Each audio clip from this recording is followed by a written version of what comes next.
Hey everyone, I'm the Canadian lad, and today I've watched Captain America the First Avenger in 0.25x speed, one of the least popular origin stories in the entire Marvel Cinematic Universe, but the details that I found watching this movie in slow motion might make you love this movie slightly more than before, so without wasting any time, let's begin. Number 1. At the beginning of the movie, Johann Schmidt ordered his soldiers to use the tank to open fire on the village of Tonsberg. But maybe you can help your village.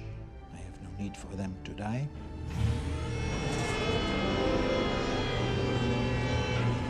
Give the order to open fire.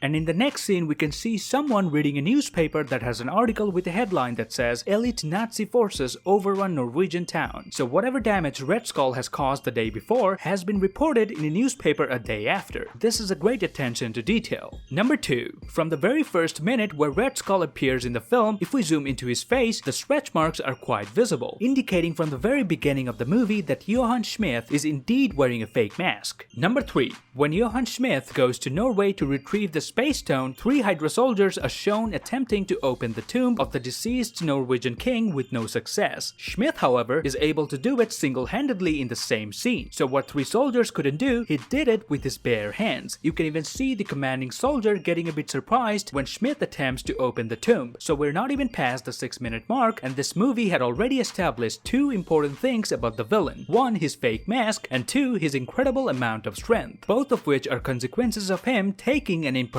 serum. Number 4. When Colonel Phillips throws a fake grenade to test the soldier's capability, Steve Rogers jumped on the grenade. Now we all know that that's not my point, but try noticing that Peggy Carter also tried to jump on the grenade to save everybody else, but Steve Rogers did it before her. This draws a connection between these 2 characters, that they're always ready to sacrifice themselves no matter what situation. Number 5. We don't get to see Johann Schmidt, aka Red Skull's actual face reveal until more than 1 hour into the film, precisely 1 hour and 6 minutes, but his face was already revealed for less than a second when he was getting a painting made of himself. But then Arnim Zola walks in and Schmidt switches off the lights, but just before that we can see his real face for less than a second, so his actual face was already shown on screen 38 minutes prior to the big reveal. Number 6. We can see on Steve's enlistment form that he was born on 4th of July. Steve kept on lying about where he is from on his forms, but one of the things he didn't change is his date of birth. 4th of July is also the Independence Day in the United States. One more reason for Steve to do something for his country. Number 7. When Steve Rogers went through the serum infusion procedure, the panels unfolded and a hood lowered over Steve's head, sealing him inside the Vita chamber, and there's a small window to keep an eye on Steve. But notice how Dr. Erskine had to lean forward to see Steve inside the chamber, because Steve was too short to look at through the window, and even Steve Rogers said that it felt a bit big.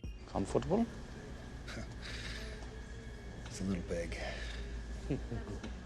But when the infusion stopped, Steve Rogers' face was visible through the small window, because he is taller now, and it's almost impossible to notice it without slowing down the playback. Here's how it looks in regular speed.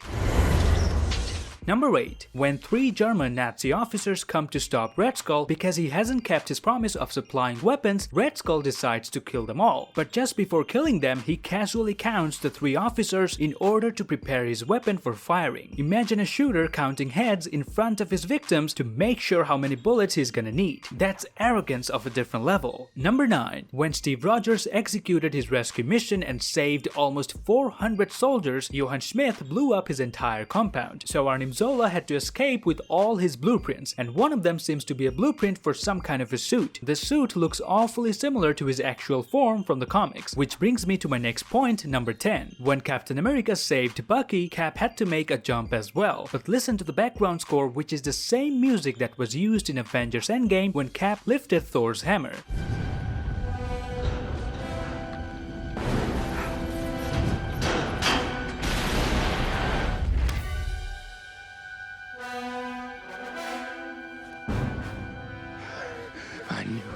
Number 11. During the scene where Steve Rogers played the character of Captain America in the theater for the final time, if we zoom out, the stage resembles a large version of Cap's shield. Remember, he was yet to receive his vibranium-made shield, so the layout of the stage actually foreshadowed the coming of his iconic weapon. Or a shield which is a weapon. Or a weapon which is a shield. Oh my.